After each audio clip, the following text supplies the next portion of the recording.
আল্লাহ পাক তার বিশেষ দয়া আর মেহেরবানিতে পুরা কুল কায়নাতের হেদায়েত ও কল্যাণের লক্ষ্যে আল্লাহ তাআলার সবচেয়ে মাহবুব বান্দা, সমস্ত নবিকুলের সরদার,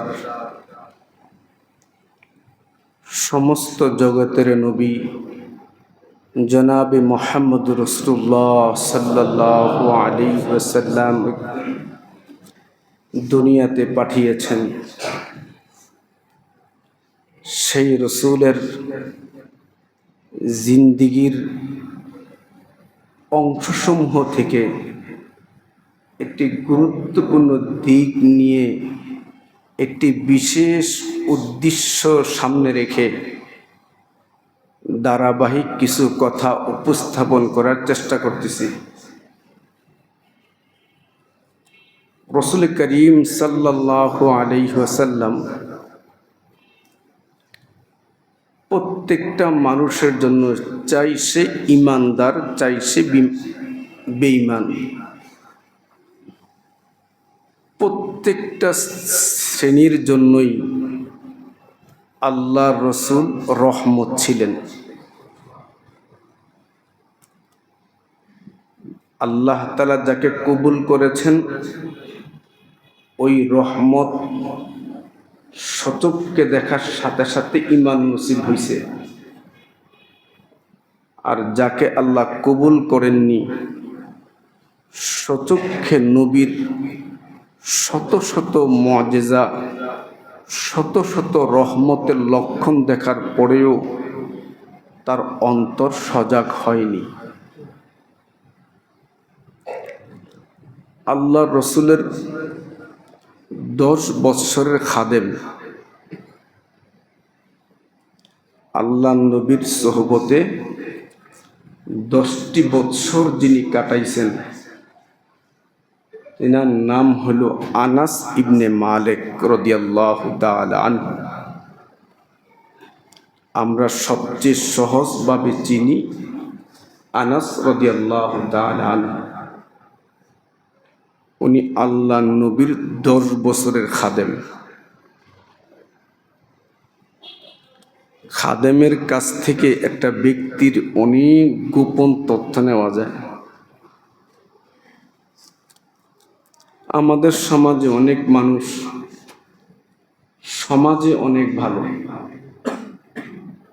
কিন্তু তার ঘরে যে কাজের বুয়া কাজ করে তার সাথে আচরণ ভালো না। সে যদি কখনো মস্কায়া যায় আর একটা তথ্য ফাঁস হয়ে যায় তো ওই লোক আর সমাজে চলতে পারে না। কিন্তু আল্লাহ নবীর সোহবতে এই আনাস রাদিয়াল্লাহু তাআলা আনহু 10টি বৎসর কাটাইছেন। সেই খাদেম আনাস বলেন, 10 বছরে আল্লাহ রসুল আমার উপর চোখ গরম করছেন, আমি তাও নবীকে দেখিনি। জবান খুলে বলেন না সুবহানাল্লাহ। কেমন একটা নবী! আমরা এখন তো কাজের বুয়ারে খুন্তি দিয়ে সেক লাগাই দেয়, অমানবিক আচরণ করে কাজের বুয়ার সাথে, তারা মানুষই মনে করে না। ওই লোকটার জন্য এমন জায়গা থাকার ব্যবস্থা করে যেখানে মানুষ থাকার উপযুক্ত না। অথচ রসুল তার খাদেমের সাথে কি আচরণ করতেন! এই আনাস ছোট্ট ছোট বাচ্চা মানুষ, হাঁটতে চলতে পারে,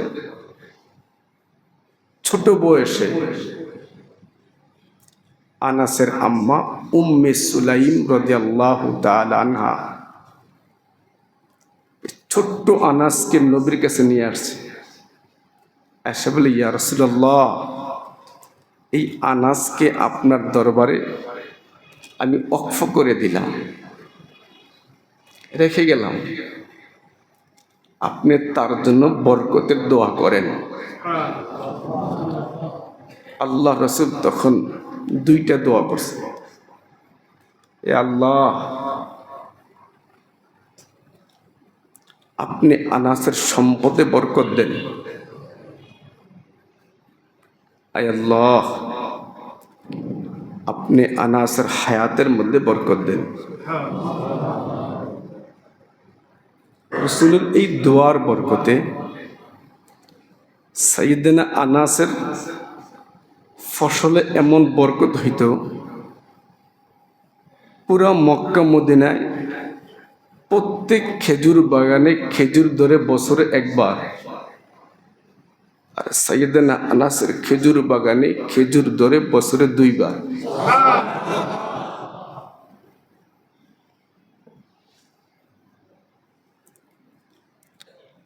রাসূল যে দোয়া করছেন, আল্লাহ আনাসের হায়াতে বরকত দেন, উনি এমন হায়াত পাইছেন আর এমন আওলাদ সন্তান আল্লাহ দান করছেন, ওনার জীবদ্দশায় উনি ছেলে মেয়ে নায় নাতকুর সহ 100 জন দেখে গেছেন। এই আনাস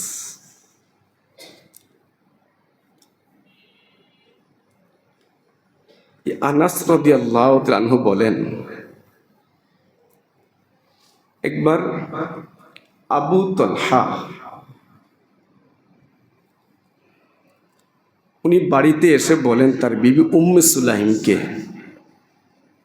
যে আমি আজকে নবীর কণ্ঠটা একটু ভাঙ্গা ভাঙ্গা দেখলাম, একটু দুর্বল দেখলাম, মনে হয় রসুল খুব ক্ষুধার্ত।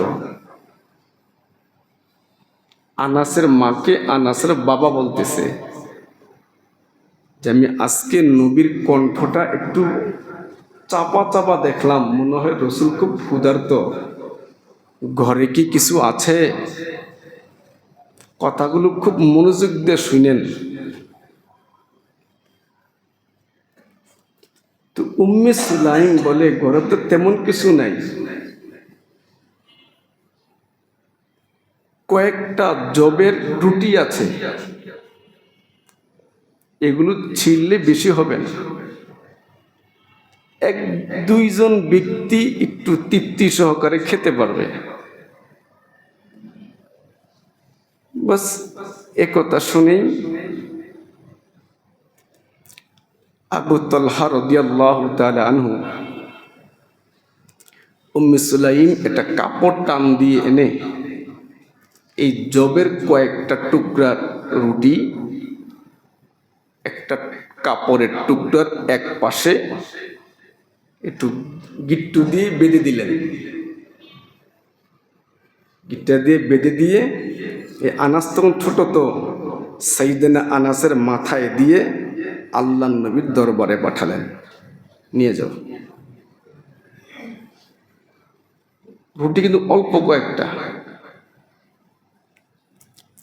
আনাস রাদিয়াল্লাহু তাআলা আনহু এই রুটি নিয়ে নবীর দরবারে গেলেন, যে দেখেন আল্লাহ রসুল মদিনার মসজিদে সাহাবায়ে ইকরামকে নিয়ে মজমায় বসে আছেন।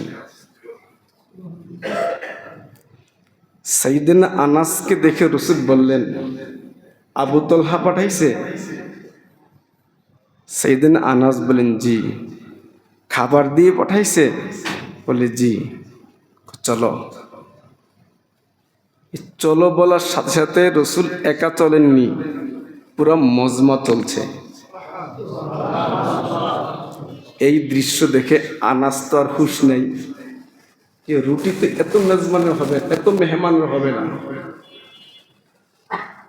উনি খুব দ্রুত হাঁটলেন, ঘরের ভিতরে প্রবেশ করলেন, যে বললেন, আল্লাহ রসুল পুরা মজমা বিশাল জামাত নিয়ে চলে আসছে।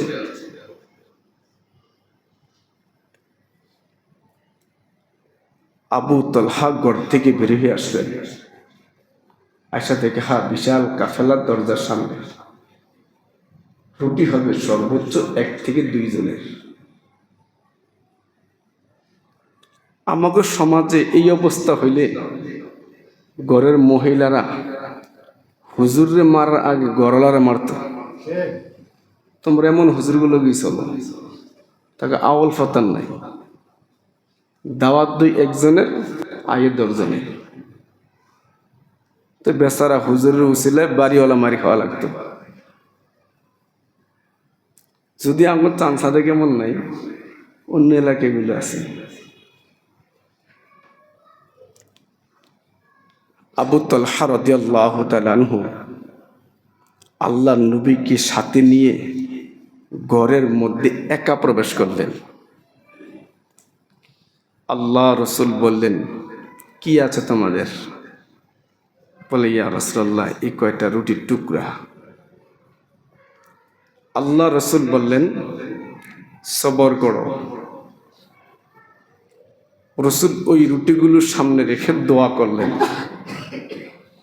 দোয়া করার পরে বললেন, এই রুটিতে কি আছে লাগাও, ঘি লাগাও, তরকারি লাগাও। তরকারি লাগিয়ে বললেন, বাহির থেকে 10 জনকে আসতে বলো। 10 জন ঢুকছে, পেট ভরে 10 জন খাবার খাচ্ছে, আবার বের হচ্ছে। রসুল আবারও বললেন, আরো নতুন 10 জন পাঠাও। 10 জন প্রবেশ করছে, 10 জন তৃপ্তি সহকারে খাবার খাচ্ছে, বের হয়ে যাচ্ছে। এরকম করতে করতে 80 জন ব্যক্তি খাবার খেয়েছে। এরপরও পোটলা পরিমাণ রুটি এখনো বিদ্যমান আছে।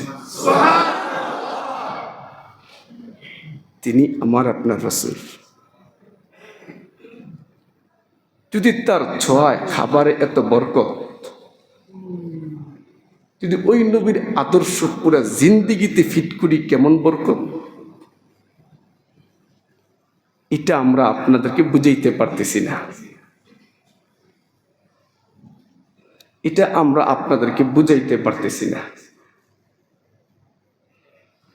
ওলামায়ে কেরাম যে আপনাকে আমাকে হকের উপর রাখতে চায়, ওলামায়ে কেরামরা যে নিজের উপর দায়িত্ব চাপায়া নিয়া আল্লাহ এবং আল্লাহ রসুলের নির্দেশে নিজের উপর কাজ বানায় নিয়া এই উম্মতের ঈমান বাঁচার ফ্রি করতেছে, ঈমান বাঁচানোর জন্য জান তর মেহনত করতেছে। যেই মেহনতের ফলে এই গত 5 তারিখে সারা বাংলাদেশের সবার একই কথা যে এত আলিম এক ডাকি এক হয় না, একমাত্র আমার আপনার ঈমানটা রক্ষার জন্য যে সাদিয়ানি নামে যেই তন্ত্র মন্ত্র যে নীতিমালা প্রকাশ করছে, যারা কাজ করতেছে, এই নীতিমালা চললে মানলে কাজ করলে ঈমান হারার ভয় আছে। যে ঈমানটা বাঁচাইতে চাও, এ জাতির ওলামায়ে কেরামের ছায়াতলে আসো। এটা আমরা বুঝি না, উল্টা গালি দেয়। হুজুররা কি বুঝে? সব আপনারা বুঝেন। হুজুররাই কি বুঝে? তাবলীগটা প্রতিষ্ঠা করছে কে? উনি তো একটা হুজুর। তাবলীগের কাজ উনি প্রথম শুরু করে যে ব্যক্তির কাছে ফতোয়া আনতে গেছিলেন যে আমার এই কাজটা শরীয়ত সম্মত হয়েছে কিনা বলেন, এই ফতোয়া আনতে যে ইলিয়াস সাহেব গেছিলেন, সাথে একটা ছুরি নিয়ে গেছিলেন। কারণ উনি বলছেন, আমি এই কাজের প্রতি যেই পরিমাণ আবেগ, উনি আমাকে নিষেধ করলেও আবেগ ফিরাইতে পারবো না, উনি যেন আমার জবাই করে দেয়। যখন নীতিমালা পেশ করছে,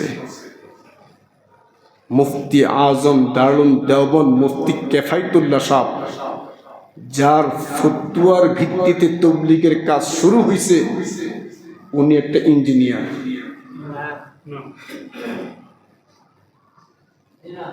কি উনি কি তো শুরু করলো একজন আলেমে, যার ফতুয়ার ভিত্তিতে কাজটা মজবুত হইলে উনি একটা ইঞ্জিনিয়ার। কি সর্বপ্রথম ইলিয়াস সাহেব রহমতুল্লাহ আলাইহি যখন গঠনমূলক কাজ শুরু করে জামাত নিয়ে যেখানে গেছিলেন, তিনি ছিলেন হাকিমুল উম্মত শাহ আশরাফ আলী থানভী রহমতুল্লাহের কাছে। উনি তো একটা ডাক্তার, উনি প্যারাসিটামল দিয়েছে, আর আমাকে চৌরাস্তার মসুর একটা পিয়া আছে, আমার ওষুধ গেছে না পারতে গেছে। উনি কি দুর্মিয়া উনি আলামাই কেমনে? তখন এই 6টা উসুল, হযরত ইসলামের তো অনেক অনেক বিস্তৃত শাখা প্রশাখা। এটা নতুন বাচ্চাকে ধরে যদি আমি প্রথম এত কিছু বলি, ওর তো মাথায় ফিটে যাইব গা। তো আমি সমস্ত কিছুর শাখা প্রশাখা সামনে রেখে 6টা নীতিমালা দিয়ে একটা পদ্ধতি বানাইছি। যদি এই 6টা দরজা দিয়ে অন্তত লোকটাকে প্রাথমিক পর্যায়ে ঢুকাইতে পারি, তখন তার মধ্যেই ইসলামের শত শত শাখা প্রশাখা শিখা একটা পিপাসা তৈরি হবে। এই যে আমি 6টা উসুল তৈরি করছি, হাকিমুল উম্মত সাহেবকে বলে, আশরাফ থানভীকে বললেন এই উসুলটা ঠিক আছে কিনা। উসুলের মধ্যে যেই একটা উসুল আছে ইকরামুল মুসলিমিন, এটাকে সংশোধন করছে হাকিমুল উম্মত সাহেব। যেখানে লাগান ইকরামুল মুসলিমিন লাগান। তাহলে এই উসুলের মধ্যে যিনি তত্ত্বাবধান কাজ করছেন, সংশোধনে কাজ করছেন, উনি একজন আলেম। ইলিয়াস সাহেব রহমতুল্লাহ আলাইহি চমৎকার করে লম্বা বয়ান করে তেমন পারতেন না, হুজুর ভাঙ্গা ভাঙ্গা কথা বলতেন। ইলিয়াস সাহেব রহমতুল্লাহ আলাইহি ভাঙ্গা ভাঙ্গা কথা বলতেন, লম্বা চোড়া বয়ান করতে পারতেন না। এই লম্বা চোড়া বয়ানগুলো করতেন 2 ব্যক্তি। একজন হলেন আবুল হাসান আলী নদভী রহিমাহুল্লাহ, যিনি আমাদের বাংলাদেশে এসেছিলেন, দাওয়াত ও তাবলীগের মেহনতেও এসেছিলেন, এমনকি কাকরাইল মসজিদে বয়ানও করেছিলেন। ওই বয়ানের প্রমাণ আল কাউসার পত্রিকা পর্যন্ত এসেছে। আরেকজন ব্যক্তি ছিলেন আল্লামা মনজুর নোমানী। এই 2 জাদ্রের খতিব এই তাবলীগের পিছনে বয়ানের মাধ্যমে সারা দুনিয়া এই বয়ানগুলো প্রচার করেছেন। এরাও 2জন ডাক্তার, সাধারণ সাথী, কোন স্কুল কলেজের মাস্টার কি, 2জন। এই যে ঘরে ঘরে ফাজাইলে আমল, এটা যিনি লেখছেন, তিনি শুধু আলেম তো বললে ওনার শান মতো হয় না। ভারত উপমহাদেশে যেই লোকটাকে শাইখুল হাদিস বললে চিন্ত মানুষ, তিনি হলেন আল্লাহ শেখ জাকারিয়া আলাইহির রহমা। শেখ জাকারিয়া সাহেব, যিনি শাইখুল হাদিস, অনেক বড় মুহাক্কিক, অনেক বড় মুফাসসির, অনেক বড় মুহাদ্দিস, যিনি তাবলীগের প্রতিষ্ঠাতা ইলিয়াস সাহেবের চাচা লাগে। উনি ফাজাইলে আমল লিখেছেন, উনি আলেম না। আলেম তুমি তাবলীগের শুরুতে কতজন আলেম পাইলেন? 5-7 জন। এতগুলো আলেম যেই মেহনতের শুরুতে, এখন যদি জাগরে ধীরে ধীরে ধীরে ধীরে আমাদের সামনে বয়ান শিখেছি, এখন হেরা যদি বলে হুজুর কি দরকার, গুমরাহির লক্ষণ, ইমান হারাবার লক্ষণ। আপনাকে যে কেউ লোক থাবা মারবে, যে কেউ লোক থাবা মারবে। এই জন্য আল্লাহ রসুলের পুরা জিন্দিগি বরকত, রসুলের আদর্শ মানার মধ্যে বরকত। দাওয়াতুত তাবলীগ এটা দিন, দিন মানে দিনের একটা অংশ। দিনের অংশ মনে করলে এটা আমিও আমার মন মতো করার কোনো এখতিয়ার নাই। যদি এটা দিনের অংশ মনে করি তাহলে কোরআন হাদিসের ভিত্তিতে এই কাজটার জন্য প্রমাণিত,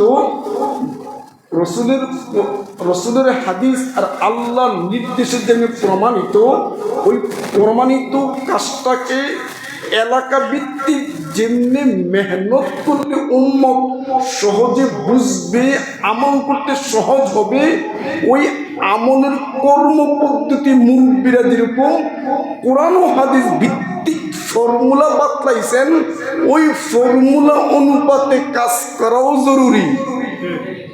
আমার নিজের ফর্মুলা বানায় করলে ফেতনা সৃষ্টি হইল। আজকে আমার ব্রেনে এক ফর্মুলা আইছে, কয়েকজন আপনি কেমন এটা ভাল লাগে, এই জন্য কাজের শুরুতে উসুল লাগে। তো আল্লাহ নবীর পুরা জিন্দিগিটা বরকত। কি বরকত পাইছে? সামান্য রুটি প্রায় 80 জন ব্যক্তি খাবারগুলো খেয়েছে তৃপ্তি সহকারে, এরপরও কমে নেই। আপনারা খুব শুনেছেন খন্দকের যুদ্ধে সাহাবা ইকরাম ক্ষুধার্ত, নবীর খুব মুহাব্বতের যুবক এক সাহাবী জাবের রাদিয়াল্লাহু তাআলা আনহু, উনি দূর থেকে ফলো করলেন যে আল্লাহ রসুলের পেটে 2টা পাথর। তুমি চান্স খুঁজছে আর হ্যাঁ, সাহাবীর এমন চান্স খুঁজতেন। যেমন আল্লাহ রসুল এক মজমায় বলতেছেন, আমার এত লক্ষ উম্মত একসাথে জান্নাতে যাবে। আল্লাহ রসুল এক মজমায় বলতেছেন যে আমার উম্মতের এত পার্সেন্ট লোক বিনা হিসাবে জান্নাতে যাবে। এই কথা শুনতে দেরি মজমার মধ্যে ওয়াক্কাশা রাদিয়াল্লাহু তাআলা আনহু দাঁড়িয়ে বললেন, ইয়া রাসূলুল্লাহ, আমাকে কি ওই কাফেলায় অন্তর্ভুক্ত করা যায় না? আল্লাহ রসুল সাথে সাথে বললেন, যাও তুমিও ওই কাফেলার অন্তর্ভুক্ত। যখন ওয়াক্কাশা অন্তর্ভুক্ত হয়ে গেছে, নবীর জবান দিয়ে বলে ফেলছেন, তো আরেক সাহাবীদের হুজুর আমাকে, ওই রাস্তা বন্ধ হয়ে গেছে। চান্স খুঁজতেন সাইয়েদনা জাবের, চান্স খুঁজলেন। রসুল তো ক্ষুধার্ত, যদি এই সুযোগটা কাজে লাগাইতে পারে, কোনো বলা বলি নেই, দৌড়ে বাসায় গেছে, যে বলে বিবি ঘরে কি আছে? তো বলে 1-1.5 কেজি আটা হবে, অল্প কয়েকজন 10 থেকে 12 জন বা আরো কম কিছু ব্যক্তি রুটি হবে, আর আর ছোট্ট একটা ছাগলের বাচ্চা। বলে যথেষ্ট, তুমি খামিরা বানাও। আর উনিও ছাগল জবাই দিয়েছে, জবাই দিয়ে চামড়া আলাদা করে গোশত কেটে কুটে ঠিকঠাক করে বিবি বারবার বলে দিছে, সাবধান, আমাকে লজ্জা দিয়েন না। খুব সাবধানে বইলেন। বাস বিবির কথা মতো উনি খুব সাবধানে গিয়ে রসুলের কানে কানে গিয়ে, ইয়া রাসূলুল্লাহ, আমি দেখেছি আপনি প্রচুর ক্ষুধার্ত, চলেন আমার বাড়িতে, আজকে আপনি মেহমান। আমার বাসায় না অল্প কিছুর আটা আছে, একটা ছাগলের বাচ্চা আছে, আমি এটা জবাই করে রেখে আসছি, আপনি চলেন। এ কথা বলার সাথে সাথে আল্লাহ রসুল পুরা খন্দক কাজ করতেছে, বিশাল 1000 জামাত সাহাবী প্রত্যেককে ডাক দিয়ে বলে, এই শোনো, তোমাদের আজকে জাবেরের বাড়িতে দাওয়াত। উনি তো কানে কানে বলছিলেন, রসুল সবাই শোনে দাওয়াত দিয়ে দিছে। কাফলা রওনা হয়ে গেছে, জাবেরের তো হুশ নাই, এখন কি হবে? বিবিকে এসব বলতে দেরি, বিবি তো অবস্থা খারাপ। আল্লাহ রসুল ঘরের ভিতরে আসলেন, আচ্ছা বলে, কি রেডি করছো? যে খামিরা। আল্লাহ রসুলের পবিত্র থুতু মোবারক বের করলেন, খামিরার মধ্যে মিশাইয়া দিলেন, আর বললেন, যে রুটি বানাইতে পারে তাকে রুটি বানাইতে বলো, গোশত রান্না বসাই বানা। আল্লাহ রসুল রান্না করে গেলেন, গোশত পাক চড়াইছে, আল্লাহ রসুলের থুতু মোবারক রান্না হচ্ছে, গোশত ঢেলে দিলেন, জাল দাও, জাল চলবে, রুটি বানান চলবে, সাহাবীরা দস্তরখানে বসবে, বিতরণকারী বিতরণ করবে। কথা খেয়াল করবেন, রুটি বানানেওয়ালা বানাচ্ছে, যেই খামেরে দিয়ে রুটি হবে 10 থেকে 12 জনের, সেখানে প্রায় 1000 সাহাবী, ছোট্ট একটা ছাগলের বকরির গোশত প্রত্যেকে তৃপ্তি সহকারে এক মজমায় বসে প্রত্যেকে খাবার খেলেন। খাবার খাওয়ার পরে জাবের বলে, আমাগো আগের জবের রুটি আগের গোশত সেম পাতিলে আছে। সেই বরকতের নবী, সেই বরকতের নবী আমাদের, যে তার লালায় এত বরকত, সেই নবীর সিরাত, সেই নবীর সুন্নাত ঘরে, নিজের মধ্যে, সন্তানের মধ্যে, বিবির মধ্যে, সর্বত্র আমি আপনি ফিট করতে পারলে, পালন করতে পারলে, আন্দাজ করুন আমার আপনার জিন্দেগিটা কি পরিমাণ বরকত হবে। আমরা কেন বরকত পাচ্ছি না? আমরা এখন বরকত খুঁজি অন্য জায়গায়, যেখান থেকে অশান্তি সাপ্লাই হয়, যেখান থেকে দুর্নীতি সাপ্লাই হয়, যেখান থেকে জাতিকে ঠকানোর পদ্ধতি সাপ্লাই হয়, সেখান থেকে আমি আপনি লাভবান হওয়ার পদ্ধতি খুঁজি। কিন্তু যেখান থেকে বাস্তব বরকত, বাস্তব কল্যাণ, বাস্তব শান্তি সাপ্লাই হয়, জনাবে মুহাম্মদ রাসূলুল্লাহ সাল্লাল্লাহু আলাইহি ওয়াসাল্লামের আদর্শ, ওই আদর্শ মানতে রাজি, ওইটা শুনলে আমাকে চেহারা কালা হয়ে যায়। এদিকে আমাকে না, ইদি শোনার বয়স কি আমাকে এখন হয়েছে? ইদি পূর্ণ বয়স। রাসূলের সাহাবা ইকরাম, তাবুকের যুদ্ধে, কঠিন এক যুদ্ধ ছিল, ইতিহাসে এসেছে তাবুকের যুদ্ধে সাহাবা ইকরাম খাদ্য সংকটে প্রতিপন্ন হয়েছেন। লম্বা সফর ছিল, তাবুক অনেক দূর, সাহাবীদের খাদ্য সংকট দেখা দিয়েছে। এই পরিমাণ খাদ্য সংকট দেখা দিয়েছে, নিজেদের বাহন জবাই করে খাওয়া ছাড়া উপায় নাই। সাহাবা একরাম এসে বলছি, ইয়া রাসূলুল্লাহ, আমাদের প্রাণ বাঁচে না, আপনি অনুমতি দেন, আমরা অন্তত আমাদের বাহন এটা উট জবাই করে আমরা খাই, প্রাণটা বাঁচাই। রাসূল অনুমতি দিলেন। ঠিক আছে। এমন সময় সাইয়েদনা ওমর এসে, ইয়া রাসূলুল্লাহ, যদি আমরা বাহন জবাই করা শুরু করি তাহলে সফর করবো কিভাবে? যুদ্ধের এই সামানপত্র বহন করবো কিভাবে? একটু কি বরকতে দোয়া করা যায় না? হয়তো। তাহলে হুজুর কি করবো? তো বললেন ঠিক আছে, এখন দেখো সবার পাত্রে কি আছে দেখো, কাফেলার প্রত্যেকের কাছে কি আছে দেখো। তখন ও এলান হইলো, একটা মাঠের মধ্যে বা একটা জায়গার মধ্যে একটা কিছু বিছাইছে যে যার কাছে যা আছে জমা দাও। কেউ খেজুর, কেউ কিশমিশ, যার কাছে যা আছে সব জমা দিছে। যা জমা হয়েছে এক দুইজনের পরিপূর্ণ খাবার হবে না।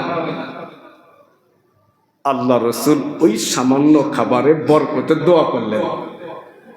দোয়া করার পরে এলান করে দিলেন, বিশাল কাফেলা, তাবুকের যুদ্ধে অনেক সাহাবা ইকরাম ছিলেন। রাসূল এলান করে দিলেন,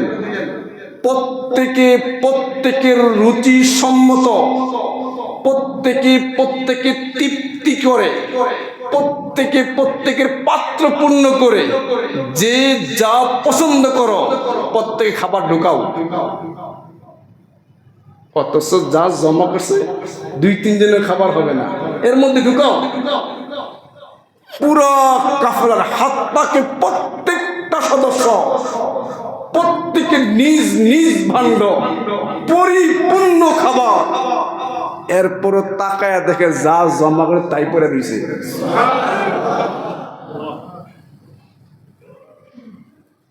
আরেক যুদ্ধে চলতেছে কাফেলা, রাস্তার মধ্যে খাবার নাই। সাইয়েদনা আবু হুরায়রা রাদিয়াল্লাহু তাআলা কয়টা খেজুর নিয়ে গেছে, সম্ভবত 21টা খেজুর। আল্লাহ রাসূল 21টা খেজুর হাতে নিয়ে 21টা খেজুর, বিসমিল্লাহ বিসমিল্লাহ বিসমিল্লাহ, 21টা খেজুর 21 বার বিসমিল্লাহ বলে বলে বলে বলে বাস করে শোয়াইছে। শোয়া সবটা আবার জমা করছে, জমা করে চাপ দিছে জলে, দেখা বলে লিয়া যাও, যাও সাবধান, কোনদিন এই পাত্র পরিপূর্ণ খুলবা না। যতদিন ইচ্ছা, যেই পরিমাণ ইচ্ছা নিজে খাও বা কাউকে দিবা, সব ব্যবহার করবা, পরিপূর্ণ কখনো পাত্র উল্টাইবা না। রাবি বলেন, আমি এই সম্পদ রাসূলের জীবদ্দশায় পেয়েছি, আমি নিজে ব্যবহার করেছি, মানুষকে খাওয়াইছি। রাসূলের ইন্তেকালের পরে সাইয়েদনা আবু বকরের জীবন পেয়েছি, ব্যবহার করেছি। সাইয়েদনা আবু বকরের জীবনের পরে উমরের জিন্দেগি খেলাফতের 12 বছর পেয়েছি, এটা ব্যয় করেছি। সাইয়েদনা উসমানের জীবন পেয়েছি। সাইয়েদনা উসমান যেই দিন হত্যা হয় ওই দিন গ্যাঞ্জামে আমার এই থল্লাটা হারায়া যায়। কমপক্ষে 30 বছরের চেয়ে বেশি উনি এই খেজুর ব্যবহার করেছেন 21টা থেকে।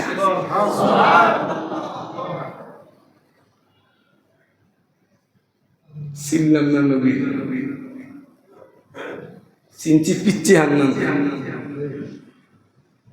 এর কাছে মাল আছে, সবাই হের পিছিয়ে দৌড়ায়। আমি আপনার এলাকার নেতার নাম কই নাই, আমার এলাকার নেতা খুব ভালো, আমি অন্য এলাকার নেতার নাম কইছি।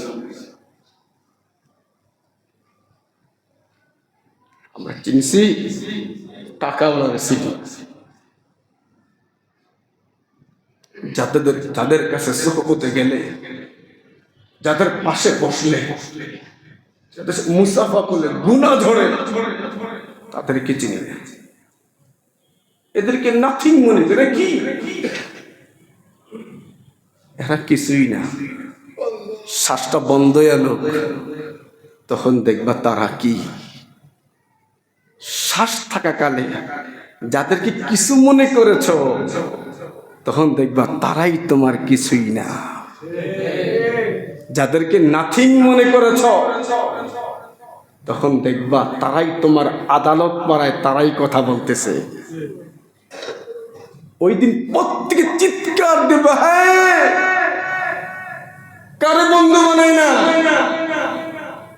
কারে বন্ধু বানাই না, এরা কেন বন্ধু বানাই না।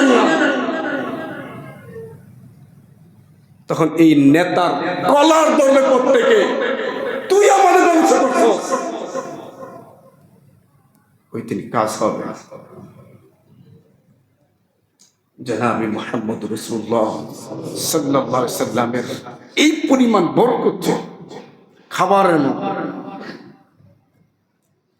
আল্লাহ নবীর একজন খুব মুহাব্বতের সাহাবী সালমান ফারসি রাদিয়াল্লাহু তাআলা, এই নবী এই সাহাবীরা নবীর পাওয়ার জন্য কত বছর ঘুরছে। আমরা তো ভাই দিন শিখলে ভাই একসাথে কোরআন শিখ পড়াবো, একদিন পড়া কর দূর ভাল লাগে না, এতদিন লাগে কোরআন শিখ পড়তে, বুঝেন না? এক হুজুর ওয়াজ করছে, ভাই নামাজ পড়ে দোয়া করলে আল্লাহ দোয়া কবুল করে। হুজুরের কথা শুনে ফজর নামাজ পড়ছে, পরে দোয়া করছে, আল্লাহ আমার এই লাগবো, আমার সেই লাগবো, এই দেন সেই দেন।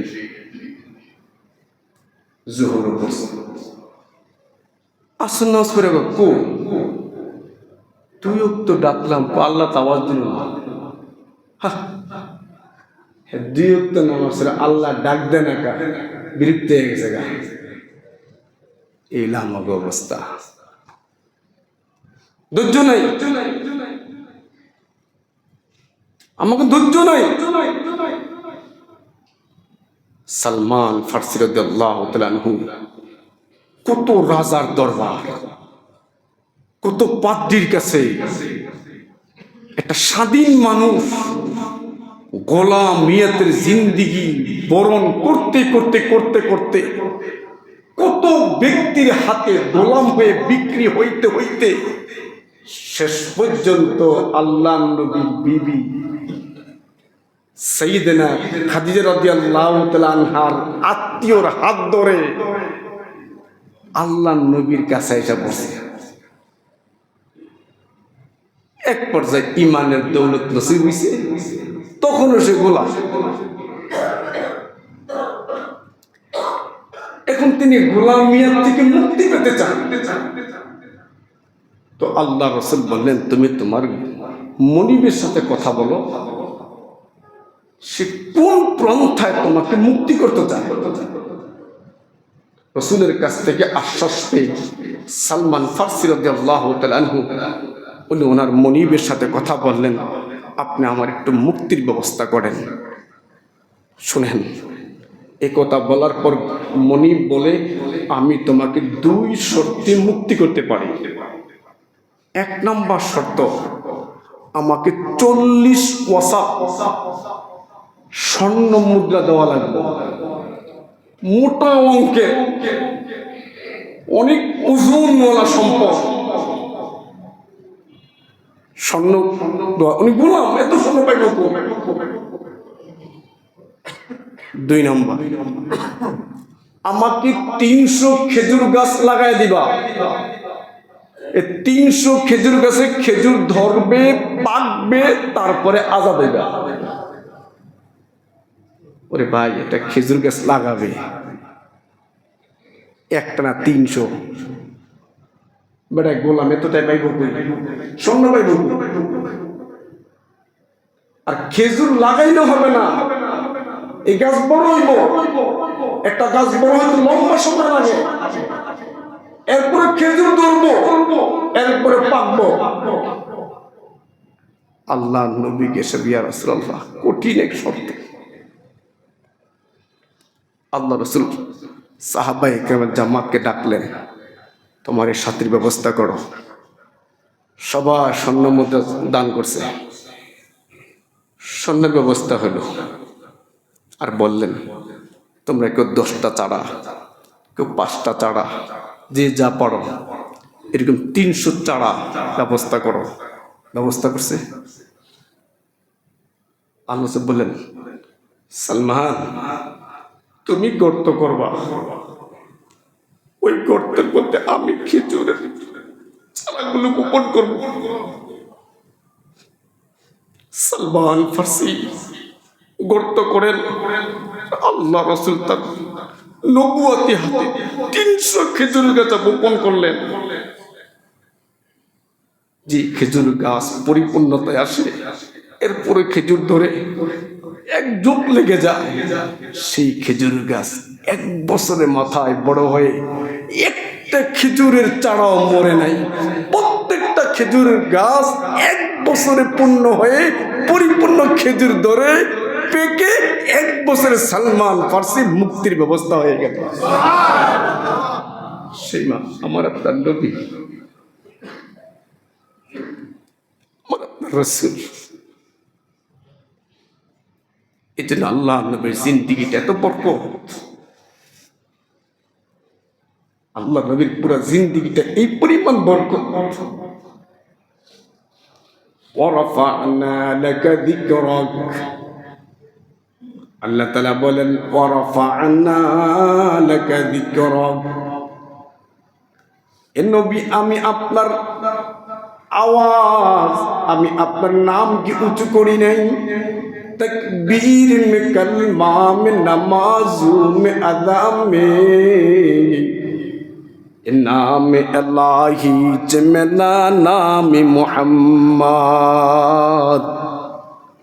কবি বলেন, আজানে আল্লাহর নাম, আজানো নবীর নাম, একামতে আল্লাহর নাম, একামত নবীর নাম। নামাজের তাশাহুদের মধ্যে যেমন রুকু সিজদা আল্লাহর নাম নেন, তাশাহুদের মাঝে আল্লাহুম্মা সাল্লি আলা মুহাম্মদ। শুধু কি তাই, যেদিন মালাকুল মউত আমার আপনার প্রাণটা নিয়ে যায়, যখন সর্বপ্রথম মাটিময় অন্ধকার কবরে রাখে, সেখানে আল্লাহর নামের সাথে বলে বিসমিল্লাহি ওয়া আলা মিল্লাতি রাসূলিল্লাহ। সেখানে নবীটা तकबीर में कलमा में नमाज़ू में अदा में नाम अल्लाही चमेला नाम मुहम्मद, नाम अल्लाही चमेला नाम मुहम्मद। वरफ़अना लका ज़िक्रक।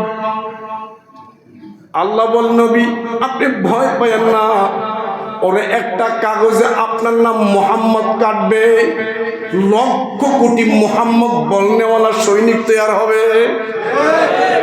ওরা একটা ইসলামের আওয়াজ বন্ধ করবে, 1,00,000 কোটি স্লোগান দেনেওয়ালা বের হয়ে যাবে। ভারতে এক মসজিদ বানছে, 1,00,000 কোটি ভারতে মসজিদ বানানেওয়ালা তৈরি হয়ে গেছে। যে গত কয়েকদিন আগে ইসকনের সন্ত্রাসীরা আমাদের মুসলমানদের উপর, আমাদের পুলিশ বাহিনী এসিড মারছে, এখন তো কেউ রাস্তায় নামে নাই, এখন তো কেউ না হিন্দু করে মারতেছে। কি পরিমাণ চক্রান্ত আমাদের উপর চলে। এই জন্য তাওহীদের ভিত্তিতে আমরা এক হতে হবে। আল্লাহ নবীর জিন্দেগি পরিপূর্ণটাই বরকত। এই যে মাত্র 2টা কথা বলছি, খাবারে বরকত, খেজুরে বরকত, এর ভিতরে অনেকগুলো হাদিসের ওয়াকে আরো আছে, আরো আছে। আপনি আরো প্রসিদ্ধটা জানেন, এখানে বলছি আমি কয়েকবার, যেই জাবের রাদিয়াল্লাহু তাআলা আনহু আল্লাহর নবীকে বাড়িতে দাওয়াত দিয়ে নিয়ে খাবার খাওয়াইছিলেন, এই সাইয়েদনা জাবের বাবা ইন্তেকাল করেছেন বহু টাকা ঋণ রেখে। ওনার বাবা এই পরিমাণ ঋণ রেখে মারা গেছেন, ওই ঋণের টাকা কয়েক যুগ মানে কয়েক বছর 5-7 বছর লাগাতার খেজুর পারে, ওই খেজুর দিয়েও প্রত্যেক ঋণদাতা ঋণ পরিশোধ হবে না। আল্লাহ রাসূল সেই 1 বছরের নামানো খেজুর দিয়ে ওই খেজুরের স্তূপে দোয়া করে, ওই খেজুর স্তূপের উপর বসে আল্লাহ রাসূল জাবের এখন তোমার হাতে মেপে মেপে প্রত্যেকের কি পরিমাণ ঋণ আছে তারা বলবে, তুমি মেপে মেপে প্রত্যেকের ঋণ দিবা। যেই ঋণ একাধারে 4-5 বছরের খেজুর নামাইলেও শোধ হবে না, ওই 1 বছরের খেজুরের নামানো খেজুরের স্তবে রাসূল বরকতের দোয়া করে একবারেই সবার ঋণ পরিশোধ হয়ে গেছে। সাইয়েদনা জাবের বলে, আমি তাকায়া দেখি যা নামাইছিলাম খেজুর তাই আছে, কমে না একটুও।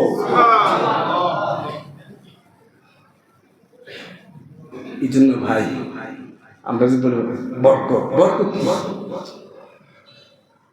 বরকত মানে এটা না আপনি 1 টাকা লিয়ে বাড়াইছেন, শিক্ষণ যাই যাইতে পকেটে 10 টাকা হয়ে যাবে। এটাও একটা বরকত। সবচেয়ে দামি বরকত হলো, সবচেয়ে দামি বরকত হলো আমার 1 টাকায় 1 টাকা দিয়ে ওই কাজ করতে পারা 10 টাকা দিয়ে যেই কাজ করা যায়, এটা হলো বরকত। আপনি কেমন 30,000 টাকা প্রত্যেক মাসে, আপনার খরচ 50 পারিয়া যায়, এটা তো অনেক বরকতের লক্ষ্য। হ্যাঁ হুজুর, আমরা এই কপাল জীবন হইব, আপনারা মিলাদ পুনারা খান, আপনার বুঝবেন করতে। আমরা মাসাল্লাহ দিলে 30,000 টাকা আমাকে ইনকাম, আমাকে মাসে করে 50,000 টাকা, আমাকে বেতন কত কমু না। আমরা যে ওলামারা কি পরিমাণ সুখে থাকি এটাও কমু না। কইলে চিন্তাই করতে বাসায় যাই, বাস্তব দেশে ওলামায়ে কেরাম যে কি পরিমাণ আধ্যাত্মিক শান্তি মানে আত্মিক শান্তি আমরা অনুমান করি, তৃপ্তি অর্জন করি, এই শান্তি পৃথিবীর রাজ দরবারে যারা থাকে তারাও পায় না। এটা বড় বরকত। আমাদের প্রত্যেকটা টাকা ইনকামের পিছনে একটা ওয়াক্ত নামাজের কাজার মাসআলা নাই, সবচেয়ে বড় বরকত। আমাদের একটা টাকা উপার্জন করে মিথ্যার আশ্রয় নাই, একটা টাকা ইনকামের পিছনে ধোঁকার আশ্রয় নাই, প্রতারণার আশ্রয় নাই। আমরা এমন কই না যে 1 নাম্বার মাল দেবো ভাই টিয়া পাঠাই দেন, পরে দেখ 2 নম্বর, ওটা 2 নম্বর, কয় নম্বর? হ্যাঁ, মাল কিন্তু 1 নম্বর করে টিয়া নিছে। আমাকে ইমামতি থেকে সাতবার আছে, হ্যাঁ জুমা 2 রাকাত 1 রাকাত পরে ছেড়ে দিই, বলেন আমাকে এটা বড় বড় যে পোশাক পরবো, ওই পোশাক আমাকে আল্লাহ ডেকে যে বড় বড় এমন বাসায় থাকবো যে বাসায় ঢুকলে বসলে আল্লাহ কথা মনে পড়ে, আমাদের কথা মনে পড়ে। বড় বড় এটি বড় বরকত। সবসময় দোয়া করা, বরকত দেন, সুস্থ বরকত, অশান্তি বরকত না, শান্তি বরকত। আজকে হাজার মানুষ এই বরকতটা বুঝে না, কেমনে বাড়াবে কেমনে বাড়াবে কেমনে বাড়াবে, এই ফিকির এই তদবির। এমন তাবিজ তাকে দেন যে 1 টাকা নিয়ে বাড়ামু, চকবাজার চক্কর দেবো, আমি 1 লাখ লাই বাসায় আমু। আল্লাহ আমার দিছে ডাল্লা, আল্লাহ যে মাল ডাল্লা দিয়ে পরীক্ষা করে এটার খবর নাই। হ্যাঁ, فأما الإنسان إذا ما ابتلاه ربه فأكرمه ونعمه فيقول ربي أكرمن। আল্লাহ বলে, আরে বান্দা, আমি তো সম্মান বাড়ায় তো পরীক্ষা করি, আমি তো রিজিক কমাই দেও পরীক্ষা করি, আবার তো রিজিক বাড়াই দেও পরীক্ষা করি। এই জন্য ভাইও আল্লাহ নবীর পুরা জিন্দিগিটা বরকত। একটু অনুধাবন করতে, কথা বলি একটু অনুধাবন করতে চেষ্টা করে, কি বুঝাতে চাচ্ছি। এই জিন্দিগি না। আমাদের মহল্লার একজন প্রবীণ মুরব্বী ছিলেন মসজিদের, আমাদের ইব্রাহিম চাচা দুনিয়াতে চলে গেছে। অথচ গত সপ্তাহ তো ছিল দুনিয়াতে, ঘরটা ভরা ছিল, আছে তার পোশাকগুলো কই, আছে তার হাতের লাঠিটা কই, কিছু সব পরে আছে, লোকটা নেই। এই দিন যে আমার আপনার হবে না, ওর নিশ্চয়তা নেই। চলে যাওয়ার তো চলে গেছে, ইমান নিয়ে যে যাবে সে দামি হবে। সময় যাবে, কিন্তু সবার যাওয়া একরকম না। সবাই দুনিয়া আসা একরকম, সবার যাওয়া একরকম না। অলি যেমনি আসে, ফুজ্জারও তেমনি আসে, মায়ের পেট হয়ে আসে, উলঙ্গ হয়ে আসে। কোনো বুজুর্গ যে কাপড় পরেছে তা না। নবীদের মাসালা ভিন্ন, নবীদের সঙ্গে দুনিয়াতে আসার সিস্টেম সবার এক, কিন্তু যাওয়ার সিস্টেম সবার এক না। দুনিয়াতে আসছে সবাই আল্লাহর বান্দা হইয়া, আমরা সবাই আল্লাহ বান্দা হইয়া আইছি। যাওয়ার সময় যাওয়া লাগবে আল্লাহর অলি হইয়া। আল্লাহর অলি হইয়া গেলে এই ব্যক্তির আত্মাটা নেওয়ার জন্য আসমান থেকে জমিন পর্যন্ত ফেরেশতাদের সিরিয়াল ধরে রূহটাকে ইস্তেকবাল দেওয়ার জন্য প্রত্যেক আসমানে গেরান ছড়া। আর ফুজ্জার হলে, পাপিষ্ঠ হলে, নিকৃষ্ট মানের ফেরেশতারা দাঁড়ায় থাকে, তার দুর্গন্ধ আসমান জমিন ভরে যায়। এই জন্য আসছি আল্লাহর বান্দা হয়ে, যেতে হবে অলি হয়ে। আর অলি হওয়ার জন্য উচিত আল্লাহ ওয়ালার সুহবত, নবী আনা জিন্দিগির বরকত। না হয় আমার আপনার কখনো অলি হওয়া সম্ভব না। আর আলেম করে গালি দিলে সহজে অলি হওয়া যায়, হুজুর করে গালি মালি দিলে সহজে অলি হওয়া যায়। মনে রাখেন, কিছু বীজ হজম করা যায়। ইন্দ্র ওষুধ বেছে না।